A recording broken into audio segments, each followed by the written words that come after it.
अब गौर करो और सुनो, वलियों का जिक्र हो रहा है तो एक वली है जिनका नाम है सैयदना ख्वाजा उवैस करनी रज़ी अल्लाह ताला।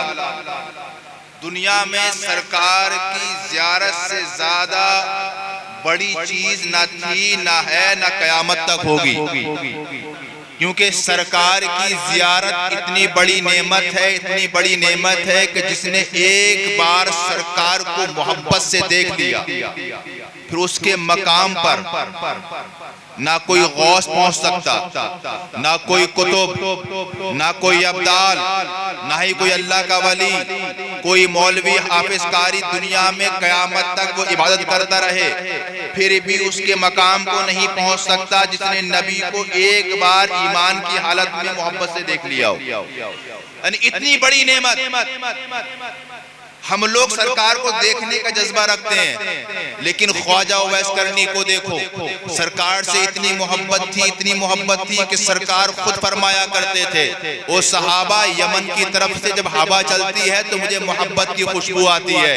हज़रात गिरामी सरकार फरमाया करते थे, जब यमन की तरफ से हवा चलती है तो मेरे दिल को सुकून मिलता है। सवाल होता है अल्लाह के नबी क्यों? कहा इसलिए कि उधर से जब हवा चलती है तो मुझे मोहब्बत की खुशबू आती है। मेरा एक दीवाना है, इसने मुझे नहीं देखा है, मैंने उसे नहीं देखा है, मगर वो मुझसे बेशुमार प्यार करता है, मुझसे बेइंतहा प्यार करता है। सहाबा ने सवाल किया था, ऐ अल्लाह के नबी जब इतना प्यार है, इतनी मोहब्बत है, इतना खुलूस है, फिर आपका दीदार करने क्यों नहीं आया, आपको देखने के लिए क्यों नहीं आया? सरकार ने इरशाद फरमाया उसकी माँ है, बहुत कमजोर है, नहीब है, लाचार है, तो वो अपने माँ की देखभाल करने की वजह से आज तक मेरा दीदार करने नहीं आ सका। कितनी मोहब्बत थी आपको मैं बताऊं। हजरत उवैस करनी को सरकार से कितनी ज्यादा मोहब्बत थी, जब आपकी मोहब्बत अंगड़ाइयां लेती थी, बढ़ती थी आगे, तो आप बेचैन हो जाते थे।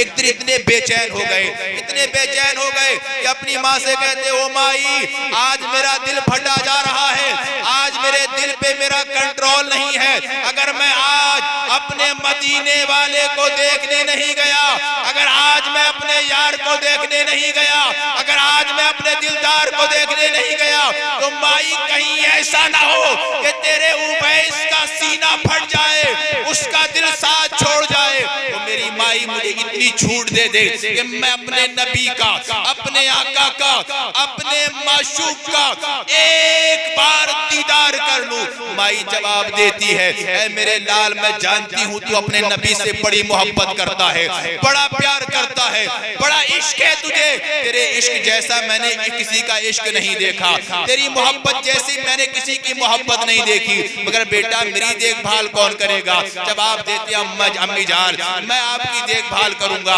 मैं आपका ख्याल रखूंगा, मगर सिर्फ एक बार अपने आका को देखने की छूट चाहता हूँ। अम्मी जान सिर्फ इतनी छूट दे दो कि मैं एक झलक अपने आका की देख आऊं। माँ ने कहा ठीक है बेटा, अगर तुझसे बर्दाश्त नहीं हो रहा है तो एक बात माँ की भी सुन ले कि तू जाना जा तो रहा है तो जल्दी जाना, जल्दी आना, कहीं ऐसा ना हो कि तेरी माँ को तकलीफ हो, कहीं ऐसा ना हो कि तेरी माँ को परेशानी हो। अब इतनी बात जब सुनी थी कि जल्दी जाना, जल्दी आना, अब उवैस ने एक मिनट रुकना गवारा नहीं किया। बदन के ऊपर मेरे इस्लामी भाई जो चमड़ा पड़ा हुआ था, उसी के कपड़े पहने हुए थे, वहीं से दौड़ना शुरू कर दिया। कहाँ यमन है और कहाँ मेरे इस्लामी भाइयों मदीना है, सैकड़ों मील का फासला है, कोई सवारी का इंतजाम नहीं है, दौड़ रहे हैं, पैर थक गए तो गिरते पड़ते चल रहे हैं, पैरों में छाले पड़ गए। हज़रात गिरामी तो घसीट रहे हैं, आपका बदन फट जाता है। हज़रात गिरामी गौर करो कैसी मोहब्बत थी, कैसा प्यार था,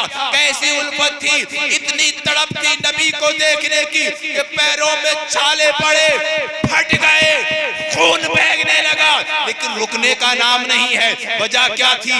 एक तो नबी का दीदार करना है, लौट के वापस जाकर माँ की देखभाल भी करना है। हज़रात गिरामी बदन के ऊपर जो कपड़े थे वो तार तार हो गए। हज़रत उवैस करनी गिरते पड़ते अपने आप को लहू लहान करते हुए मदीने की हद में दाखिल होते हैं। जैसे ही मदीना करीब आता है, आंखों में आंसू आ जाते हैं, दिल बेकरार हो जाता है। उवैस आज नबी का दीदार होगा। उवैस जिसके लिए बेकरार था, आज उसका दीदार होगा। उवैस जिसके लिए तू तड़प रहा था, उसका दीदार होगा। उवैस जिसके लिए मचल रहा था, उसका दीदार होगा। उवैस जिसके लिए दिन रात आंसू बहा रहा था, उसका दीदार होगा। हजरत गिरामी, अब देखो आशिक को माशूक की बात देखो। इधर हजरत उवैस जा रहे हैं, उधर मेरे नबी ने अपने घर वालों से फरमाया, वो मेरे घर वालों थोड़े काम से मैं बाहर जा रहा हूँ, मेरा एक दीवाना आएगा, उसका नाम उवैस होगा, जब वो आए थोड़ी देर उसको रोक लेना। हजरत गिरामी नबी अपने घर वालों से कहकर किसी काम से बाहर चले जाते हैं। इधर हजरत उवैस करनी मालूम करते करते मदीने में आते हैं। मस्जिद नबी के अंदर नबी को तलाश कर रहे हैं, सरकार दिखाई नहीं दे रहे हैं। लोगों से सवाल किया, लोग बता रहे हैं पता नहीं नबी कहाँ है। कोई कह रहा है घर पर है, कोई कह रहा है फला जगह पर है, कोई कह रहा है फला काम से गए हैं। उवैस तलाश कर रहे हैं, जल्दी है कि किसी तरीके से सरकार की एक झलक मिल जाए ताकि जल्दी लौट के मैं अपनी माँ की देखभाल कर सकूं। मेरे इस्लामी भाइयों,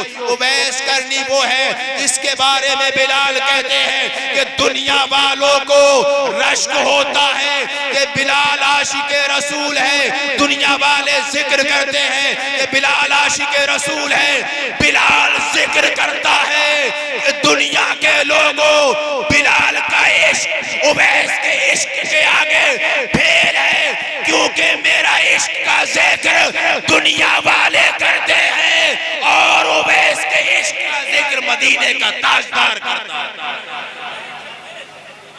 चले मदीने के अंदर, अब तलाश कर रहे नबी मिल जाए, एक झलक मिल जाए, मेरे महबूब की एक झलक मिल जाए, मेरे महबूब का एक बार दीदार हो जाए, कहीं नजर नहीं आए। घर जाके मालूम किया तो जवाब आता है कि सरकार यहाँ नहीं है। मेरे इस्लामी भाइयों, तो बिला तो हजरत उवैस हाथ जोड़ के कहते हैं, ऐ उम्महातुल मोमिनीन, ऐ इस्लाम के लोगों की माओ, पर्दे में हो जाओ, मुझे वो दीवारें चूमने दो जहाँ जहाँ सरकार की बदन लगा है, वो जमीन चूमने दो जहां जहां सरकार के कदम लगे हैं। हजरत गिरामी, उम्महातुल मोमिनीन का बयान है, हम लोग पर्दे में हो गए तो हमने पर्दे के पीछे से ये देखा कि उवैस पूरी जमीन को चूम रहे हैं, दीवारों को चूम रहे हैं, उसके गोशों को चूम रहे हैं, खिड़कियों को चूम रहे हैं, चौखट को चूम रहे हैं। हमने कहा जब इतना इश्क है तो कुछ देर इंतजार कर ले, थोड़ी देर में नबी आ जाएंगे। उवैस कहते हैं, ओ मेरी माँ सुनो सुनो,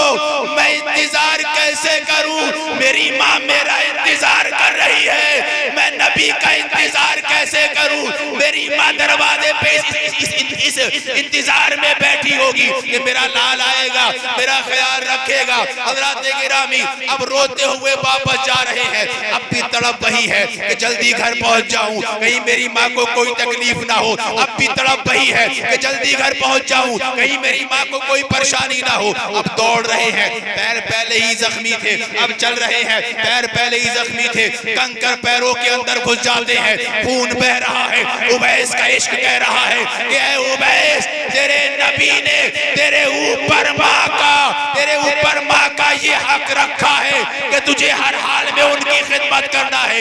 ये बात जहन में आ रही है, जख्म भूल जा रहे हैं, खून बह रहा है, खून को नहीं देख रहे हैं, चलते चले जा रहे हैं। हजरत गिरामी उवैस निकल गए। हजरत गिरामी सरकार मदीने में दाखिल होते हैं तो गलियों को सूंघ के कह रहे हैं, आज मेरा आशिक मदीने में आया था। अरे बोलो सुभान अल्लाह। सरकार गलियों को सूंघ रहे हैं, फरमा रहे हैं, लोगों सहाबा, आज मेरा आशिक मदीने में आया था। सहाबा कहते हैं, अल्लाह के नबी आपने कैसे जान लिया? कहा मदीने की गलियों से मुझे मेरे आशिक की खुशबू आ रही है। इस गली से गुजर रहे हैं, इस गली से मेरा उवैस गुजरा है, इस गली से मेरा उवैस गुजरा है, यहाँ से मेरा उवैस गुजरा है। हजरत गिरामी घर आते हैं, घर वालों ने बताया ऐसा ऐसा बंदा आया था। सरकार ने फरमाया, आपने रोका क्यों नहीं? कह देती थोड़ी देर इंतजार कर लो।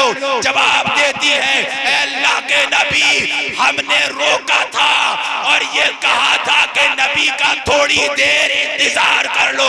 जवाब देते हैं वो मेरी माँ, मैं इंतजार कैसे करूं क्योंकि मेरी माँ मेरा इंतजार कर रही है।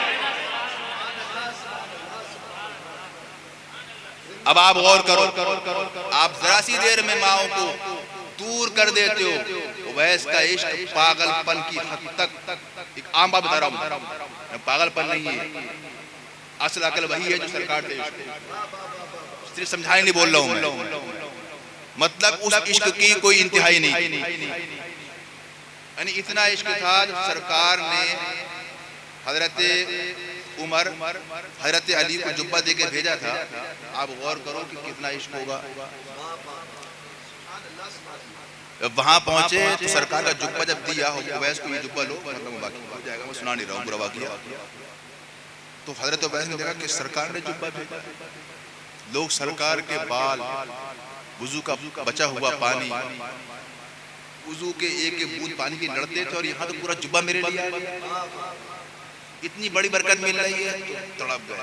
आशिक के पास माशूक की कोई चीज आ जाए, दुनिया भी इश्क ऐसा होता है कि आदमी खुशी में पूरे नहीं समाता है, वहां तो इश्क हकीकी था और पूरा लिवादा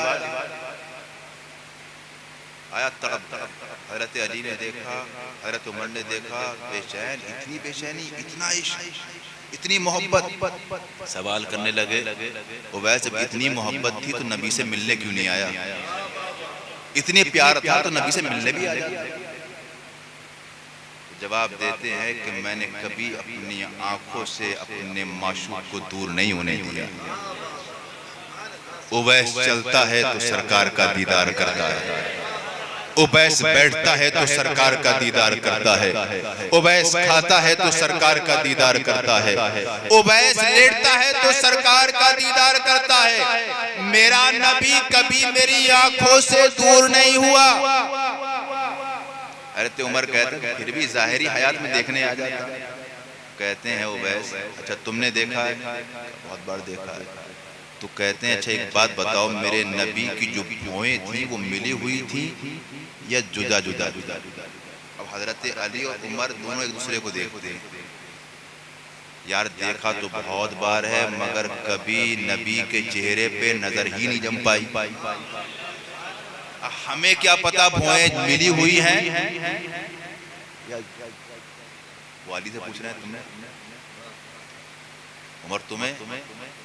दोनों लाखों बार देखा है, दिन रात साथ रहे, मगर कभी सरकार के चेहरे पे नजर जमी नहीं पाई। सूरज आप देखो ना, रोशनी ज्यादा हो उस पर निगाह नहीं जमती। सरकार चेहरा और रोशन बहुत था,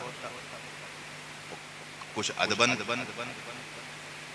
खुद कहते हैं उवैस तुम बताओ कैसी? तो उवैस कहते हैं मैं बताऊं? तुमने देखा नहीं फिर बता दोगे? कहा बिल्कुल। कहा कैसी थी? कहा कमान की तरह थी और मिली हुई थी। फिर सवाल करते हैं उवैस, अच्छा एक बात और बता दो, चलो चेहरा नहीं देख पाए कभी ध्यान से, चेहरे पे निगाह नहीं गई, तो ये बताओ मेरे नबी के हाथ में जो उंगलियां थी, उन उंगलियों में जो जोड़ है, ये जोड़ जाहिर होते थे कि नहीं? आप देखोगे खाली होती है अलग, यहाँ की दिखते हैं जोड़ अलग, थोड़ी चेंजिंग होती है खाली। अब हजरत उमर अली को देखें और अली हजरत उमर को। फरमाया ये बताओ कि जो जोड़ होते हैं नबी की उंगलियों में, वो जोड़ जाहिर होते थे कि नहीं? बहुत बार है, नबी को वुजू भी कराया है, खाना भी खिलाया है, इतने पास रह के ये छोटी छोटी चीजें नहीं देख। कहा अच्छा तुम बताओ? कहा सरकार की उंगलियों में जोड़ जाहिर नहीं होते थे, जैसी सफेदी ऊपर थी वैसे ही पूरी उंगली के अंदर थी, जैसे नूरानी हाथ ऊपर थे वैसे ही नीचे थे। कहा उवैस इतना कुछ आपने कैसे देख लिया? तो कहते हैं कि उवैस अपने नबी की निगाह से नहीं छुपा और उवैस की मोहब्बत ने नबी को, उवैस की मोहब्बत ने नबी को उवैस की निगाह से छुपने नहीं दिया। वो उवैस इतनी बड़ी मोहब्बत, माँ के लिए पूरी जिंदगी सरकार के पास नहीं, पूरी जिंदगी।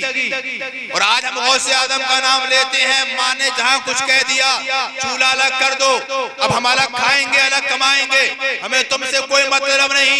गौसे आदम का नाम लेने वालों, नबी का कलमा पढ़ने वालों, गौर करो, वलियों का नाम लेने वालों, एक अल्लाह का वली है, माँ के लिए नबी का दीदार छोड़ रहा है और इश्क इतना के जान देने को तैयार है, मगर माँ की खिदमत के लिए सब कुछ कुर्बान कर रहा है। और ये दुनिया वालों को बता रहा है, ओ दुनिया के लोगों, अगर ऐसा मौका आए, एक वली की जियारत करना हो, एक नबी की जियारत करना हो, बड़े गौस की जियारत करना हो, किसी अब्दाल की जियारत करना हो, माँ परेशान हो तो किसी गौस की जियारत को मत जाना, किसी अब्दाल की जियारत को मत जाना, किसी वली की जियारत को मत जाना। माँ परेशान है, माँ की खिदमत कर लेना, अल्लाह ना तो किसी वली को तुझसे बेखबर होने देगा, ना तुझे किसी से बेखबर। वली होते हैं अल्लाह वाले, इनकी शान बड़ी अरफा वाला होती है। मैं बस थोड़ी देर में अपनी गुफ्तगू खत्म कर रहा हूँ, मोहब्बत से बोलो सुभान अल्लाह और मचल के बोलो या रसूल अल्लाह। गौसे आदम बड़े पीर दस्तगीर की निगाह से हम लोग पोशीदा नहीं, हमारे हालात जानते हैं, हमारे किरदार जानते हैं। आप कहो कैसी बातें कर रहे हो, तो सैयदना शेख ताजुल आरिफीन अबुल वफा रज़ियल्लाहु ताला अन्हु इरशाद फरमाते हैं, कोई भी शख्स उस तक शेख नहीं हो सकता जब तक कि वो काफ से काफ तक को ना जाने। बात समझ में आई? नहीं आई। पहला काफ छोटा बड़ा वाला बाद में। अल्लाह ने फरमाया कुन हो जा, तो दुनिया पैदा हो गई। दुनिया की शुरुआत काफ, पहले काफ से दुनिया की, और बड़ा काफ क़यामत। फरमाते हैं हजरत ताजुल आरिफीन अबुल वफा के जो शख्स शेख होगा, वली होगा, जब से दुनिया बनी है तब तक और जब तक दुनिया रहेगी तब तक के हालात को जब तक जान नहीं लेता है वली। फिर फरमाते हैं लोगों, जिसका नाम अब्दुल कादिर जीलानी है, वो शेख ही नहीं बल्कि शेखों के शेख है, वली नहीं बल्कि वलियों के वली है। तो हमारा अकीदा तो ये है कि अब्दुल कादिर जीलानी जब से दुनिया बनी है अब तक के हालात जानते हैं, जब तक दुनिया रहेगी तब तक के हालात जानते हैं। हमारा अकीदा तो ये है कि कब्र में किसके साथ आसानी का मामला होगा ये भी अब्दुल कादिर जीलानी जानते हैं। मैदान महशर में कौन पुल सिरात पार करेगा ये भी अब्दुल कादिर जीलानी जानते हैं। कौन मीज़ान अमल पे कामयाब होगा ये भी अब्दुल कादिर जीलानी जानते हैं। अल्लाह किसको जहन्नम में डालेगा ये भी अब्दुल कादिर जीलानी जानते हैं, और किसको अल्लाह तबारक व तआला जन्नत का टिकट अता फरमाएगा ये भी अब्दुल कादिर जीलानी जानते हैं। आपकी जानकारी कितनी है? आज दुनिया कहती है कि हम इतनी तरक्की कर गए, इतनी नॉलेज हो गई। आप गौर करो, मैं बहुत जल्दी बात खत्म कर रहा हूँ, मोहब्बत से बोलो सुभान अल्लाह और मचल के बोलो या रसूल अल्लाह। हुजूर गौसे आदम के खादिम हैं, इनका नाम है खिजर मूसली। फरमाते हैं मैं 13 साल हुजूर गौसे आदम की खिदमत में रहा, 13 साल मैंने बेशुमार करामतें हुजूर गौसे आदम के हाथ पे देखी। फरमाते हैं कि एक दफा मैं और हुजूर गौसे आदम और कुछ खादिम अबुल हसन अली बिन अहमद की जियारत के लिए गए। तो उनकी जियारत से जब मैं वापस आ रहा था, वो वाक़या बहुत लंबा हो जाएगा, तो मैंने बताया कि 5-7 मिनट में अपनी बात खत्म कर रहा हूँ, इसलिए मैं बहुत शॉर्ट करके बयान कर रहा हूँ। मोहब्बत से बोलो सुभान अल्लाह।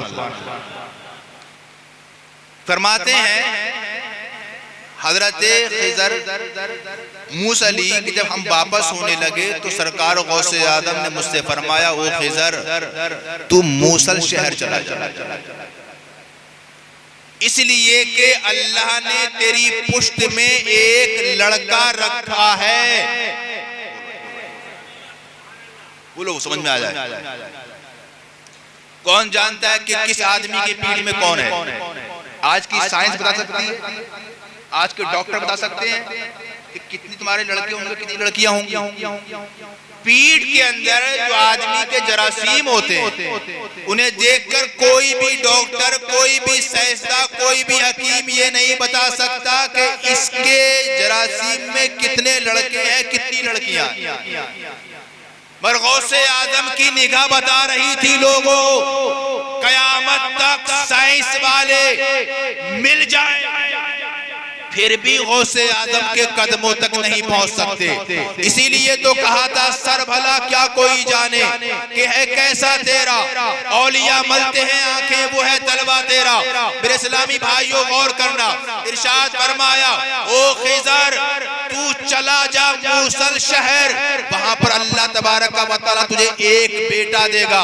आप गौर करना, सरकार गौसे आदम की निगाह वो देख रही है दुनिया में है ही नहीं। सरकार गौसे आदम उस चीज को देख रहे हैं जिसका वजूद ही नहीं है। इरशाद फरमाते हैं, खिजर जब तू मूसल जाएगा वहां अल्लाह उस तुझको एक बेटा देगा। अब आओ जरा देखो गौसे आदम की निगाह का कमाल, देखो आपकी निगाह की ताकत को। इरशाद फरमाया, उस बेटे का नाम मोहम्मद होगा। हज़रात गिरामी नाम भी पता है कि क्या नाम होगा, ये भी पता है कि कहां पैदा होगा। फिर इरशाद फरमाते हैं, ओ खिजर वो तेरा बेटा ऐसी शान वाला होगा, ऐसी शान वाला होगा कि 7 माह के अंदर कुरान शरीफ पढ़ना सीख जाएगा। बोलो सुभान अल्लाह। 7 माह में कुरान शरीफ पढ़ना सीख जाएगा।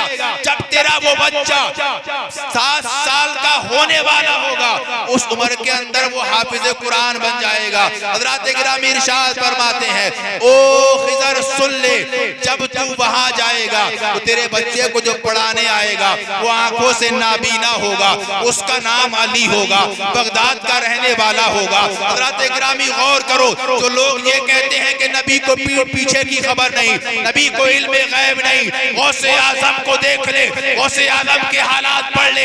जब मेरे नबी के गुलामों के गुलाम की शान ये है कि उसकी निगाह पीछे जो हो चुका उसको भी देख रही है, जो होने वाला है उसको भी देख रही है। जब गुलामों के गुलाम की शान ये है तो नबियों के इमाम की शान।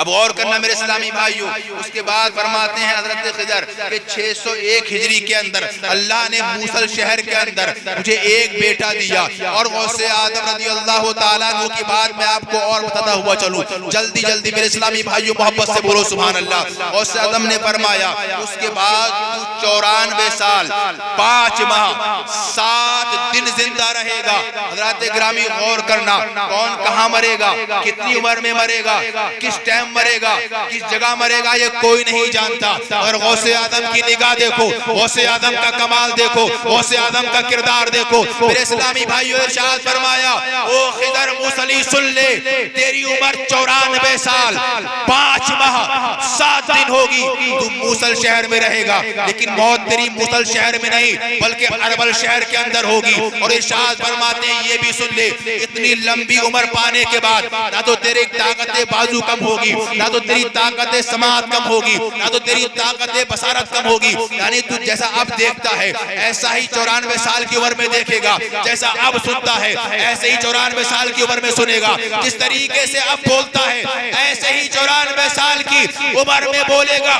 जितनी ताकत तेरे अंदर अब है ऐसी ही ताकत रहेगी। गौसे आदम बता रहे हैं, लोगों मैं लोगों की जिंदगियों के बारे में जानता हूँ, कौन इंसान कहाँ रहेगा ये भी जानता हूँ, कौन कितना जिएगा ये भी जानता हूँ, कौन कहाँ मरेगा ये भी जानता हूँ। उसके बाद फरमाते हैं हज़रत गिरामी हज़रत खिजर, मेरे बाप ने मूसल शहर के अंदर सकूनत इख्तियार की, अल्लाह ने मुझे एक बेटा दिया, मैंने उसका नाम मोहम्मद रखा। और कसम खुदा की, जैसा अब्दुल कादिर जीलानी ने फरमाया था। 7 माह में मेरा बच्चा कुरान करीम पढ़ना सीख गया। बोलो सुभान अल्लाह। फिर कहते हैं जब मेरे बच्चे की उम्र 7 साल होने वाली थी, मेरा बच्चा 5 साल 7 माह का हुआ, उस वक्त हाफिज कुरान हो गया था। और फिर कहते हैं जिस उस्ताद ने मेरे बच्चे को पढ़ाया था वो आंखों से नाबीना था। मैं जान गया कि गौसे आदम ने जैसा जैसा बताया था वैसा वैसा होता चला जा रहा है। उसके बाद कहते हैं मैंने उनका नाम पूछा, आपका नाम क्या है?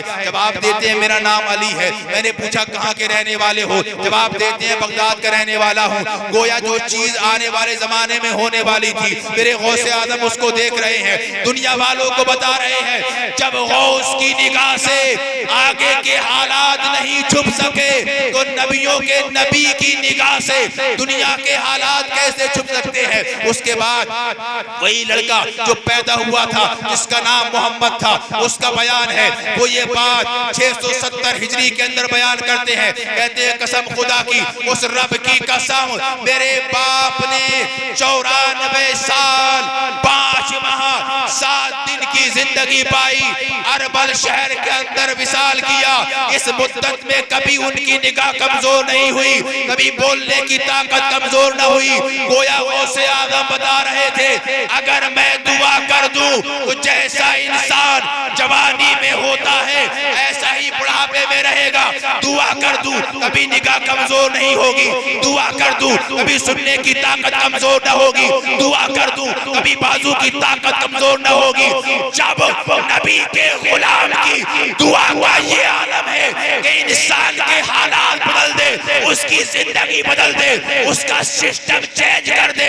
जब गुलाम की दुआ ये काम कर रही है तो नबियों के इमाम की दुआ क्या काम करेगी? हमारा अकीदा ये है क़यामत में जब कोई किसी का पुरसाने हाल नहीं होगा उस वक्त किसी की दुआ काम नहीं आएगी, मदीने वाले की दुआ काम आएगी। वो दुआ के लिए हाथ उठाएगा, अल्लाह अपने महबूब की दुआ के सदके में जहन्नमियों को जन्नती बना।